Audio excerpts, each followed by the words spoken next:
Mecánica y laboratorio. Fricción en cuerpos rígidos. Fuerza de rozamiento.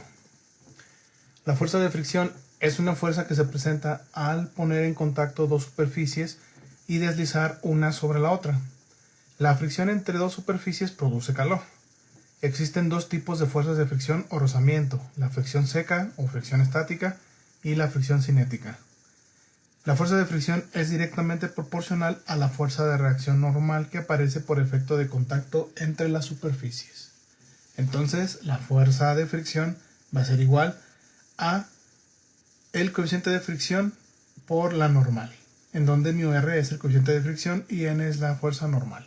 Entonces tenemos nosotros un objeto, le aplicamos una fuerza, esta fuerza puede ser el peso o puede ser otra fuerza o una combinación de ellas, y aparece una reacción que es la fuerza normal. Nosotros la ponemos aquí como si fuera una fuerza aplicada en el centro de gravedad, pero sabemos nosotros que si esa fuerza es distribuida, la fuerza normal también se va a ver como fuerza distribuida. Fricción estática. Esta fuerza es la que evita el movimiento cuando se aplica una fuerza para tratar de mover un objeto. Esta fuerza de fricción estática tiene un máximo. Cuando se supera ese máximo, entonces comienza el movimiento. Entonces, este sistema se mantendrá en equilibrio mientras que la fuerza F no sea mayor que la fuerza máxima de fricción Fs. Cabe mencionar que Fs no es constante, vale lo mismo que valga F, pero su límite es μs por n. Entonces, cuando aplicamos esta fuerza pequeña, aparece una reacción que es la fuerza de fricción Fs, fuerza de fricción estática, que no vale este valor. Este valor es el máximo. Entonces, cuando ustedes empiezan a aplicar fuerza, esta la compensa. Si crece F, crece Fs de forma directa. Si este vale, por ejemplo, 2 newtons, esta vale 2 newtons y así. Hasta que esta fuerza llega igual a este. Ese es el punto máximo. Cuando esta fuerza supera este máximo, entonces el objeto ya se rompe el reposo y se empieza a mover. Fricción cinética. Cuando se vence a la fuerza de fricción estática, aparece la fuerza de fricción cinética para intentar frenar el movimiento. Entonces, ahora que la fuerza aplicada superó a la fuerza de fricción, vamos a tener una fuerza resultante que va a ser esta fuerza aplicada menos esta fuerza de fricción cinética, y va a ser esto dividido entre la masa de este sistema y se va a mover con esta aceleración. Ahora, la fuerza de fricción cinética sí es constante.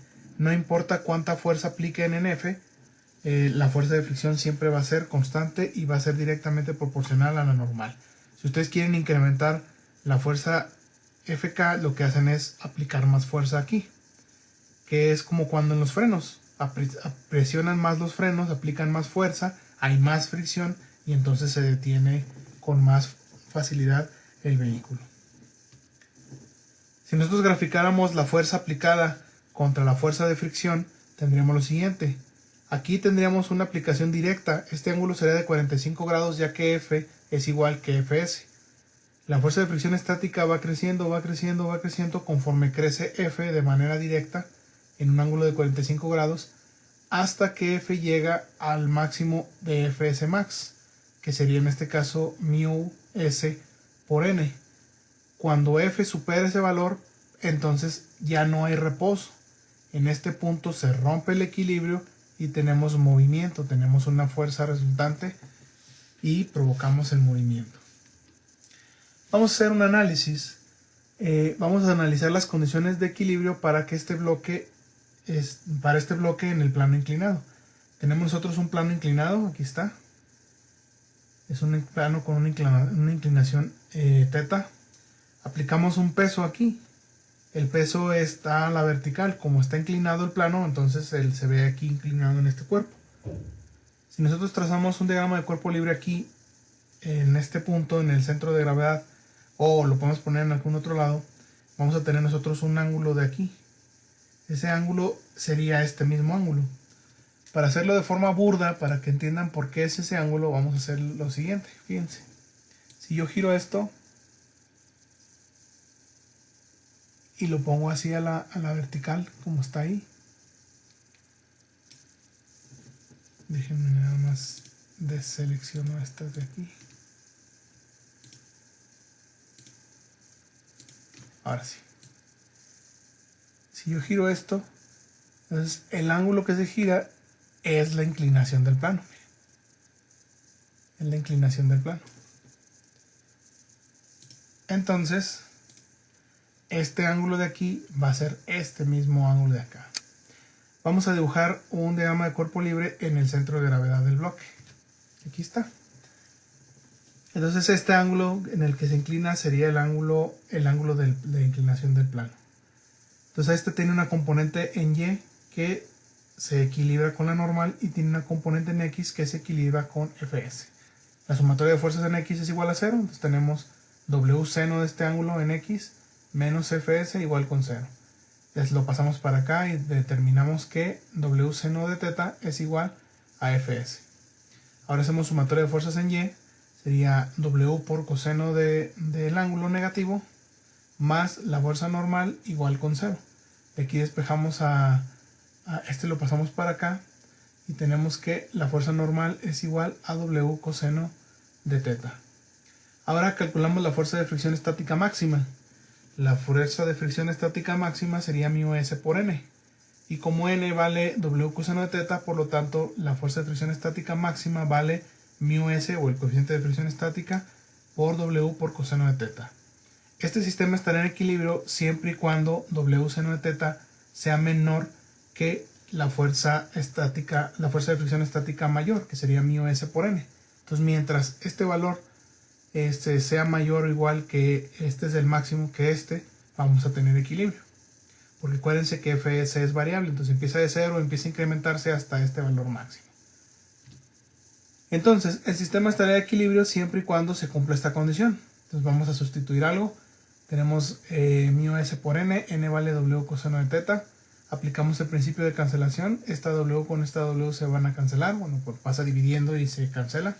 O esta pasa dividiendo y se cancela. Entonces tenemos que el seno de teta es menor o igual que μs por coseno de teta. Este lo pasamos dividiendo. Tendríamos seno de teta entre coseno de teta menor o igual que μs. Entonces aquí está la condición. Si la tangente de este ángulo es menor o igual al cociente de fricción, entonces vamos a tener equilibrio.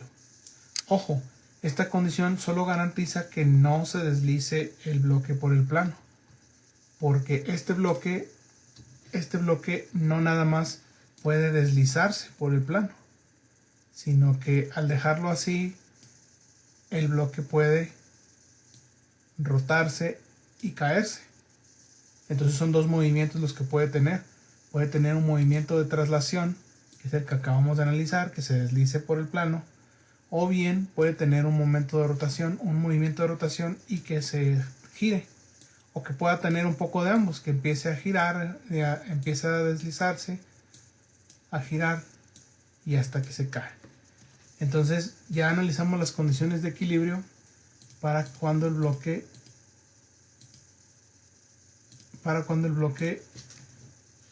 está en equilibrio traslacional.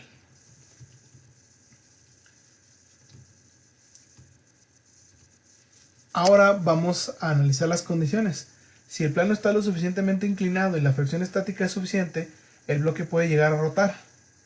Entonces vamos a necesitar sacar las condiciones para ver cuándo el bloque va a rotar. Dibujamos un diagrama de cuerpo libre, pero ahora en el punto de aplicación de Fs, es decir, aquí en la esquinita. Entonces vamos a cambiar esto. Ahora el peso lo descomponemos en Wx y Wy.